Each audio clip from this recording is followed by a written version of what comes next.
అందరికీ నమస్కారం అండి. నాన్నగారు ఇంటూరి నాగేశ్వర గారు, వాళ్ళ కొడుకుని నేను సందీప్ని. ఇక్కడున్న ప్రతి ఒక్కరికి సమస్య ఉందండి. కందుకూరు నియోజకవర్గంలో అండర్గ్రౌండ్ డ్రైనేజ్ కానివ్వండి, ట్రాఫిక్ సమస్యలు కానివ్వండి, ప్రతి గడపకి అర్థమయ్యేటట్టు ఇంటింటికి వెళ్ళి నేను చెప్తున్నానండి మీకున్న సమస్యలు. నాన్నగారు వస్తే ఏమేమి చేస్తారో. సూపర్ 6 పథకాలు కూడా ఉన్నాయని మనకి చంద్రబాబు నాయుడు గారు ఇచ్చినాయి. ప్రతి పథకం ప్రతి ఇంటికి చేరేలాగా వెళ్ళి చెప్తున్నాను. వాళ్ళందరూ సంతోషంగా ఉన్నారండి. ఇప్పుడు దాకా చెప్తారు, మీ నాన్నగారు కూడా వచ్చారమ్మా, మీ అమ్మగారు కూడా వచ్చారమ్మా, సంతోషంగా చెప్తున్నారు. నాన్నగారిని ఎందుకు గెలిపియాలంటారంటే లోకల్ అభ్యర్థి అంటే ఇక్కడే పుట్టాడు, ఇక్కడే పెరిగాడు.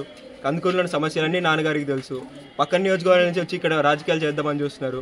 వాళ్ళందరికీ చర్మగీతం పాడతారు. ఇక్కడ ప్రతి ప్రజలకు అర్థమైపోయింది ఇప్పటికే. నాన్నగారు అయితేనే ఇక్కడ పట్టించుకుంటారు, ఇక్కడ ఉంటారు, లోకల్ అభ్యర్థి ఇక్కడే తిరుగుతారు. ఇప్పుడు 2 సంవత్సరాల నుంచి కందుకూరు నియోజకవర్గంలో ఒక్కరోజు కూడా రెస్ట్ తీసుకోకుండా తిరుగుతున్నారండి. నాన్నగారిని అందరూ గుర్తుపెట్టుకున్నా అని చెప్పి నాకు మాట ఇస్తున్నారు. అందరు సంతోషంగా యాక్సెప్ట్ చేస్తున్నారండి నన్ను, నాన్నగారిని. అందరికీ అర్థమయ్యేటట్టు పథకాలు చెప్తున్నాను. నాన్నగారిని గెలిపించుకుంటాం. మీరు అందరూ ఎందుకు వస్తున్నారమ్మా, ఎన్నిసార్లు రావద్దు, మేము ఉన్నాం కదా, మీ అందరికీ ఎందుకు భయపడుతున్నారమ్మా, నాన్నగారు ఈసారి భారీ మెజారిటీతో గెలుస్తున్నారు కందుకూరులో అని చెప్పి ప్రతి ఒక్కరు సంతోషంగా చెప్తున్నారండి.